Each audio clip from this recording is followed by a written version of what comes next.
ಎಲ್ಲರಿಗೂ ನಮಸ್ಕಾರ. ನಾವು ನಾಡಿಯ ಬಗ್ಗೆ ಸ್ವಲ್ಪ ವಿಷಯವನ್ನ ತಿಳ್ಕೊಂಡ್ವಿ. ಇವತ್ತು ಮೂಲಾಧಾರ ಚಕ್ರದ ಬಗ್ಗೆ ಒಂದಿಷ್ಟು ವಿಷಯವನ್ನ ತಿಳ್ಕೊಳ್ಳೋಣ. ಬ್ರಹ್ಮಾಂಡದ ವಿಕಾಸದಲ್ಲಿ ಹೇಗೆ 7 ಸ್ಥಿತಿಗಳು ಅಂತರ್ಗತವಾಗಿದೆಯೋ ಹಾಗೆ ಮನುಷ್ಯನ ದೇಹದಲ್ಲೂ ವಿಕಾಸ ಅನ್ನೋದು ಕುಂಡಲಿನಿಯಿಂದ ವಿಕಾಸವಾಗಿದೆ. ಹೇಗೆ? ಆ 7 ಸ್ಥಿತಿಗಳು ಯಾವ್ಯಾವು ಅಂದ್ರೆ ಶಕ್ತಿ, ಧ್ವನಿ, ನಾದ, ನಿರೋಧಿಕ, ಅರ್ಧೇಂದು, ಬಿಂದು, ವಾಕ್. ಇವೆಲ್ಲವೂ ಮೂಲಾಧಾರದಲ್ಲಿ ಕುಂಡಲಿನಿಯ ಸ್ಥಿತಿಗಳು. ಹಾಗಾದ್ರೆ ಏನು ಈ ಮೂಲಾಧಾರ ಚಕ್ರ? ಹೇಗಿರುತ್ತೆ ಇದು? ಈ ಕಮಲ ಹೇಗಿರುತ್ತೆ? ಎಷ್ಟು ದಳಗಳಿಂದ ಕೂಡಿದೆ ಇದು? ಮೂಲಾಧಾರ ಚಕ್ರ ಇದು ಸುಷುಮ್ನ ನಾಡಿ ಮತ್ತೆ ಕಂದ ನಾಡಿಗಳ ಸ್ಪರ್ಶ ಸ್ಥಾನದಲ್ಲಿ ಇದೆ. ಹೆಸರೇ ಹೇಳೋ ಹಾಗೆ ಸಕಲ ನಾಡಿಗಳ ಮೂಲವೇ ಇದಾಗಿದೆ. 6 ಚಕ್ರಗಳಲ್ಲಿ ಇದೇ ಮೊದಲನದು. ಈ ಮೂಲಾಧಾರ ಕಮಲ 4 ದಳಗಳನ್ನ ಹೊಂದಿದ್ದು ರಕ್ತವರ್ಣದಿಂದ ಕೂಡಿರುತ್ತೆ. ಇದರ ಕರ್ಣಿಕೆಯಲ್ಲಿ ಕುಲಕುಂಡ ಅನ್ನೋ ಬಿಂದು ಇದೆ. ಸ್ನೇಹಿತರೆ, ಈ ಚಕ್ರಗಳ ಬಗ್ಗೆ ಹೇಳ್ತಾ ಹೋಗುವಾಗ ಹೇಗಿದ್ರು ಈಗ ಸಾಮಾನ್ಯವಾಗಿ ಎಲ್ಲರೂ ಲಲಿತಾ ಸಹಸ್ರನಾಮವನ್ನ ಹೇಳ್ತಿರ್ತೀರಿ ಅಥವಾ ಕೇಳಿಸ್ಕೊಂಡಾರು, ಅದನ್ನ ಕಲ್ತಿರ್ತೀರಿ, ಕಿವಿಗೆ ಬೀಳ್ತಿರತ್ತೆ. ಅದು ಹೇಗೋ ಅದನ್ನ ಒಂದಿಷ್ಟು ಜ್ಞಾಪಿಸ್ಕೊಳ್ತಾ ಬನ್ನಿ. ಈ ಎಲ್ಲ ಹೆಸರುಗಳು ಲಲಿತಾ ಸಹಸ್ರನಾಮದಲ್ಲಿ ಬರುವಂಥವೇ. ಇದರ ಕರ್ಣಿಕೆಯಲ್ಲಿ, ಮೂಲಾಧಾರ ಚಕ್ರದ ಕರ್ಣಿಕೆಯಲ್ಲಿ ಕುಲಕುಂಡ ಅನ್ನೋ ಬಿಂದು ಇದೆ. ಪೃಥ್ವಿ ತತ್ವ, ಡಾಕಿನಿ ಶಕ್ತಿ, ಬ್ರಹ್ಮಮೂರ್ತಿ, ದಳಗಳಲ್ಲಿ ವರದ, ಶ್ರೀ, ಸರಸ್ವತಿ ಅನ್ನೋ ದೇವತೆಗಳು ಸ್ಥಿತರಾಗಿರ್ತಾರೆ. ಈ ದಳಗಳಿಂದಲೇ ಪ್ರಾಣವಾಯು ಹೊರಡೋದು. ಆಗ ಅವು ಅವ್ಯಕ್ತ ಸ್ಥಿತಿಯಲ್ಲಿ ಇರತ್ವೆ. ಇದರಲ್ಲಿ ಕುಂಡಲಿನಿ ತನ್ನ ಮುಖವನ್ನ ಮುಚ್ಚಿಕೊಂಡು ಸದಾ ನಿದ್ರಿಸ್ತಾ ಇರ್ತಾಳೆ. ಈ ಮೂಲಾಧಾರ ಚಕ್ರ ಸುಷುಮ್ನ ನಾಡಿಗೆ ಮೂಲವಾಗಿರೋದ್ರಿಂದಲೂ ಹಾಗೆ ಕುಂಡಲಿನಿಗೆ ಆಧಾರವಾಗಿರೋದ್ರಿಂದಲೂ ಇದಕ್ಕೆ ಮೂಲಾಧಾರ ಅಂತ ಕರೆಯೋದು. ಅದಕ್ಕೆ ಲಲಿತಾ ಸಹಸ್ರನಾಮದಲ್ಲಿ ಮೂಲಾಧಾರೈಕ ನಿಲಯ ಬ್ರಹ್ಮ, ಇಲ್ಲಿ ದೇವತೆ, ಮೂಲಾಧಾರೈಕ ನಿಲಯ ಬ್ರಹ್ಮ ಗ್ರಂಥಿ ವಿಭೇದಿನಿ ಹೇಳ್ತೀವಿ ಅಲ್ವಾ? ಈ ಚಕ್ರವನ್ನೇ ಆಕೆ ತನ್ನ ಮುಖ್ಯ ನಿಲಯವನ್ನಾಗಿ ಮಾಡಿಕೊಂಡಿದ್ದಾಳೆ. ಈ ಮೂಲಾಧಾರ ಚಕ್ರದ ಅಭಿಮಾನಿ ದೇವತೆ ಗಣಪತಿ. ಗಣಪತಿ ಸೂಕ್ತ ಎಲ್ಲರೂ ಕೇಳಿರ್ತೀರಿ, ಅಥರ್ವ ಶೀರ್ಷ ಎಲ್ಲವನ್ನು. ತ್ವಂ ಮೂಲಾಧಾರ ಸ್ಥಿತೋಸಿ ನಿತ್ಯಂ ಹೇಳ್ತಾರಲ್ವಾ? ಗಣಪತಿ ಉಪನಿಷತ್ತಿನಲ್ಲಿ ನಾವು ಇದನ್ನು ನೋಡಬಹುದು. ಶರೀರವನ್ನ ಚಲನಾದಿಗಳು ಇಲ್ಲದ ಹಾಗೆ ಧರಿಸೋದ್ರಿಂದ ಇದಕ್ಕೆ ಮೂಲಾಧಾರ ಅಂತ ಹೆಸರು ಇಟ್ಟಿರೋದು. ಈ ಚಕ್ರದಿಂದ 56 ಕಿರಣಗಳು ಹೊರಹೊಮ್ತಾ ಇರುತ್ತವೆ. ಕುಂಡಲಿನಿ ತೇಜೋಭರಿತವಾದ ಸ್ವಯಂ ಪ್ರಕಾಶವನ್ನ ಹೊಂದಿದ್ದು ಸ್ವಯಂಭೂಲಿಂಗವನ್ನ 3 ಸುತ್ತಕೊಂಡು ಬಾಲವನ್ನ ಕಚ್ಚಿಕೊಂಡು ಇರ್ತಾಳೆ. ತನ್ನ ತಲೆಯಿಂದ ಬ್ರಹ್ಮದ್ವಾರವನ್ನ ಮುಚ್ಚಿ ಸುಖವಾದ ನಿದ್ರಾಸ್ಥಿತಿಯಲ್ಲಿ ಆ ಕುಂಡಲಿನಿ ಸದಾ ಇರ್ತಾಳೆ. ಅದಕ್ಕೆ ಸಾಧಕನಾದವನು ಅವಳನ್ನ ಬಡಿದು ಎಬ್ಬಿಸಬೇಕು ಅಂತ ಹೇಳ್ತಾರೆ. ಅಂದ್ರೆ ಸಾಧಕನ ಸಾಧನೆ ಅಷ್ಟು ಕಠಿಣವಾಗಿರಬೇಕು.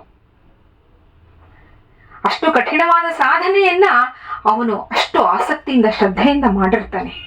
ಅದಕ್ಕೆ ಹೇಳ್ತಾರೆ ಸಾಧಕನಾದವನು ಕುಂಡಲಿನಿಯನ್ನ ಬಡಿದೆಬ್ಬಿಸ್ಬೇಕು ಅಂತ. ಸುಮ್ನೆ ಅವಳು ಹೇಳಲ್ಲ. ಹಾಗೆ ವಿಪರೀತವಾಗಿ ಪರೀಕ್ಷೆಯನ್ನು ಮಾಡ್ತಾಳೆ ಕುಂಡಲಿನಿ.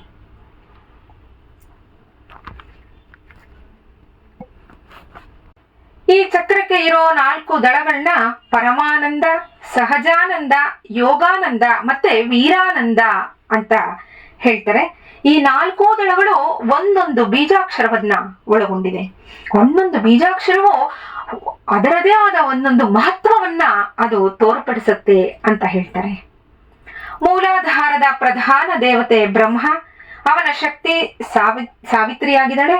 ಡಾಕಿನಿ, ಶಾಕಿನಿ ಮುಂತಾದ ದೇವತೆಗಳು ಆವರಣ ದೇವತೆಗಳಾಗಿದ್ದಾರೆ.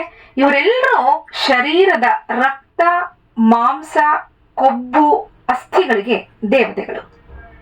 ಈ ಚಕ್ರದಲ್ಲಿ 7 ಸೊಂಡಿಲುಗಳು, ಪೃಥ್ವಿಯ ಸಪ್ತ ಧಾತುಗಳನ್ನು ಇದು ಸಂಕೇತ ಪಡಿಸುತ್ತೆ. ಆನೆ ಪೃಥ್ವಿ ತತ್ವದ ಸಂಕೇತ, ಅದಕ್ಕೆ 7 ಸೊಂಡಿಲುಗಳು ಅಂತ ಹೇಳಿತ್ತು. ಗಂಧ ತನ್ಮಾತ್ರೆ ಮೂಲಾಧಾರ ಚಕ್ರವನ್ನ ಹೊಂದಿಕೊಂಡಿದೆ. ಕುಂಡಲಿನಿ ಜಾಗೃತಗೊಂಡಾಗ ಈ ಗಂಧ ಪ್ರಖರವಾಗಿ ಹರಡುತ್ತೆ. ಅದರ ಉತ್ಕಟವಾದ ಗಂಧವನ್ನ ತಡೆಯಲಾಗದಂತೆ ಇದು ಇರುತ್ತೆ. ಇದೇ ಅನ್ನಮಯ ಕೋಶವಾಗಿದ್ದು ಆಹಾರ ಪಚನೆ ಹಾಗೂ ಮಲ ನಿವಾರಣೆಯ ಕಾರಣವಾಗಿದೆ. ಮೂಲಾಧಾರ ಚಕ್ರವೇ ನಾವು ಏನು ಆಹಾರವನ್ನ ತಗೊಳ್ತೀವಿ, ನಮ್ಮ ಶರೀರಕ್ಕೆ ನಾವೇನೋ ಆಹಾರವನ್ನ ಕೊಡ್ತಾ ಹೋಗ್ತೀವಿ, ಅದಕ್ಕೆ ಮೂಲ ಸ್ಥಾನ ಇದೆ ಈ ಚಕ್ರವೇ. ಅಲ್ಲೇ ಪಚನವಾಗೋದು, ಎಲ್ಲ ಕಾರ್ಯವೂ ನಡೆಯೋದು ಅಲ್ಲೇನೆ.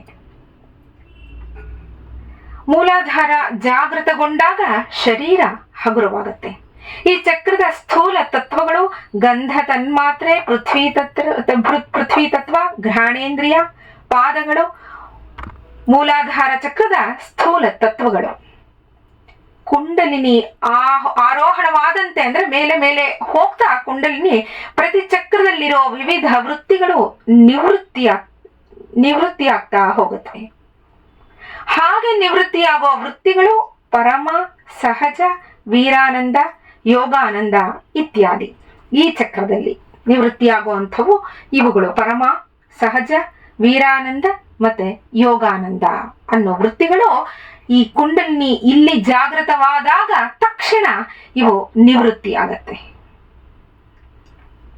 ಒಂದೊಂದು ಚಕ್ರವು ಜಾಗೃತವಾಗ್ತಾ ಹೋಗ್ತಾ ಆ ಚಕ್ರದಲ್ಲಿನ ಕೆಲವು ವೃತ್ತಿಗಳಿರುತ್ತಲ್ಲ, ಅದು ಅಲ್ಲೇ ಹಾಗೆ ಸುಪ್ತವಾಗಿ ಬಿಡುತ್ತವೆ. ಅಂದ್ರೆ ಹಾಗೆ ಆ ವೃತ್ತಿಗಳು ಅಲ್ಲೇ ನಿಂತು ಹೋಗುತ್ತವೆ. ಯಾಕೆಂದ್ರೆ ಮೇಲೆ ಮೇಲೆ ಕುಂಡಲಿನಿ ತನ್ನ ಪ್ರಖರವಾದ ಒಂದು ತೇಜಸ್ಸಿನೊಂದಿಗೆ ಹೋಗ್ತಾ ಇರ್ತಾಳೆ. ಅದಕ್ಕೆ ಸಾಧನೆ ಬಹಳ ಮುಖ್ಯ. ಒಂದು ವಿಷಯ ಹೇಳ್ತೀನಿ ಸ್ನೇಹಿತರೆ, ಸಾಮಾನ್ಯವಾಗಿ ಈ ಪೈಲ್ಸ್ ಅಂತ ಕೇಳಿದಿರಲ್ಲ, ಪೈಲ್ಸ್ ಬಂದಿರೋರಿಗೆ ಅಥವಾ ಸರಿಯಾಗಿ ಜೀರ್ಣ ಆಗದಲೇ ಇರೋಂಥ ಎಷ್ಟೊಂದು ಅದಕ್ಕೆ ಸಂಬಂಧಪಟ್ಟ ರೋಗಗಳು, ಆ ರೀತಿಯಾದ ರೋಗಗಳಿಗೆ ಸಾಮಾನ್ಯವಾಗಿ ಹೇಳ್ತಾರೆ, ಎಲ್ಲರೂ ಅಂತ ನಾನು ಹೇಳ್ತಾ ಇಲ್ಲ, ಕೆಲವು ಆಯುರ್ವೇದ ಪಂಡಿತರುಗಳು ಹೇಳ್ತಾರೆ, ಗಣಪತಿ ಅಥರ್ವ ಶೀರ್ಷ, ಗಣಪತಿ ಸೂಕ್ತ ಇವುಗಳನ್ನ ಪಾರಾಯಣ ಮಾಡಿ ಕೇಳಿಸ್ಕೊಳ್ಳಿ ಇವುಗಳನ್ನ ಅಂತ. ಇದಕ್ಕೆ ಹೇಳೋದು ಮೂಲಾಧಾರ ಚಕ್ರದಲ್ಲಿ ಗಣಪತಿ ಸ್ಥಿತನಾಗಿರ್ತಾನೆ. ಆ ಭಾಗದ ಯಾವುದೇ ತೊಂದರೆಯನ್ನು ಅವನು ನಿವಾರಣೆ ಮಾಡ್ತಾನೆ ಅನ್ನೋದಕ್ಕೆ ಕೆಲವು ಜನ ಆಯುರ್ವೇದ ಪಂಡಿತರು ಅದನ್ನ ಹೇಳ್ತಾರೆ. ಔಷಧಿ ಕೊಡೋದು ಒಂದಾದರೆ, ಇದು ಈ ರೀತಿಯಾದ ಚೈತನ್ಯವನ್ನು ಕೊಡುವಂಥ, ಶರೀರಕ್ಕೆ ಆ ಒಂದು ಚೈತನ್ಯವನ್ನು ಕೊಡುವಂಥವು ವೇದ ಮಂತ್ರಗಳು. ಎಷ್ಟೋ ರೋಗಗಳು ವೇದ ಮಂತ್ರಗಳಿಂದಲೇ ವಾಸಿಯಾಗ್ತಾ ಇವೆ. ಹಾಗಾಗಿ ಅದನ್ನ ಹೇಳ್ತಾರೆ.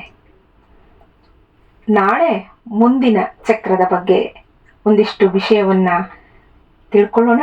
ನಮಸ್ಕಾರ.